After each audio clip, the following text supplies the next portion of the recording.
मित्रांनो, आपल्या आयुष्यामध्ये कधी कधी आपल्याला असं वाटतं की यार माझ्या आयुष्यामध्ये फारच असं बेकार काहीतरी चालू आहे. म्हणजे माझ्या एवढा पिचलेला माणूस या जगामध्ये दुसरा कोणताच नाही. आणि कधी कधी तर असं वाटतं की यार हे सगळं जग सोडून ना कुठेतरी लांब फिरायला जाऊ. म्हणजे प्रत्येकालाच हा अनुभव कधी ना कधीतरी आला असेल. पण खरं म्हणजे ना, आपण जेवढे त्रासलेले आहोत त्याच्यापेक्षा आपल्या आजूबाजूचे जे काही माणसं असतात ना, त्यांच्या आयुष्यामध्ये जास्त प्रॉब्लेम असतात.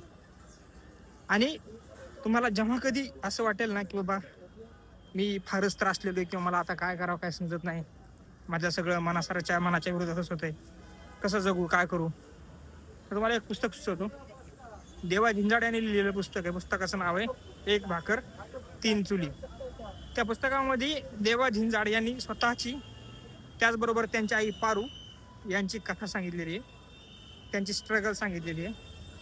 हे जर तुम्ही पुस्तक वाचलं ना, तुम्हाला वाटेल की अरे यार माझ्या आयुष्यामधला जो स्ट्रगल आहे ना, तो काहीच नाही. लोक खूप संघर्ष करतात यार, लोक खूप लढतात.